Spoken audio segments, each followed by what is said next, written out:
Sally, of course, aid is soon to be dropped on Gaza. Tell us the latest where you are.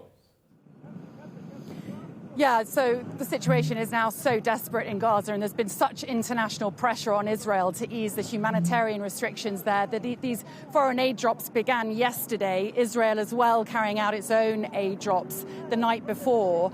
And these aircraft are preparing to fly missions over Gaza. This is one from the United Arab Emirates that's being loaded at the moment. Another flight from the UAE has just left, a C-17, an even bigger aircraft.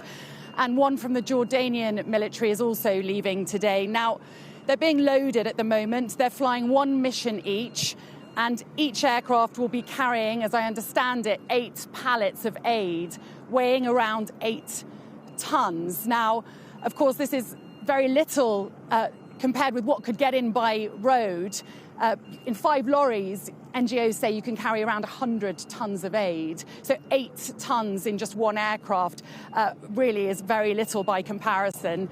That said, they are carrying absolutely essential and critical gear, no medical supplies. They've all got food on board. I've been told it's flour, rice, dried food, and critically baby formula. I checked that fact a couple of times, and the Jordanian ground crew confirmed that it is baby formula in these loads as well. Now, interestingly, at the far end of the tarmac here, there's an American C-130 aircraft as well. That engine has been running since we've been here. But the Jordanians have said to me that there is no plan for a mission from the US Air Force over Gaza today. Now, the last time there were these airdrops of aid over Gaza was November.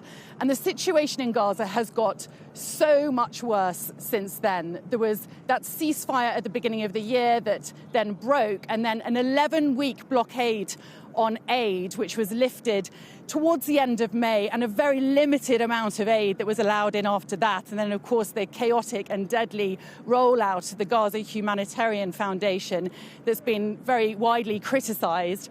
What is happening on the ground now is actually far more significant in terms of the humanitarian restrictions being lifted on ground convoys.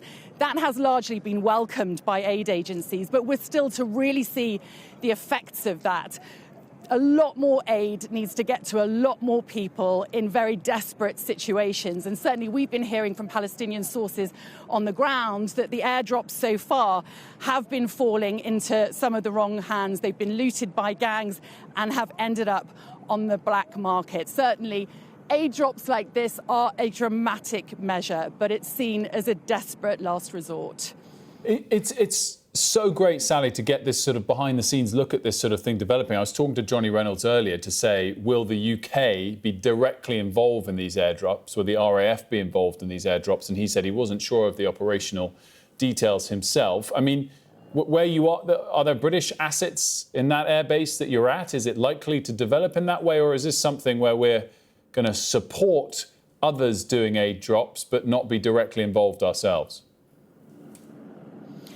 Well, certainly there's no evidence of British assets here that we can see. As I've said, there's this American C-130, which is really interesting, that it's parked here on the tarmac, had its engines running when we arrived, alongside these 3 aircraft that are carrying out missions over Gaza today. That said, Sir Keir Starmer has said that the British will contribute aid and get aid onto aircraft and get it dropped into Gaza. He said that in the last few days after Israel announced that they would resume these aid drops. We understand that they are working and collaborating with the Jordanian Air Force on how to achieve this.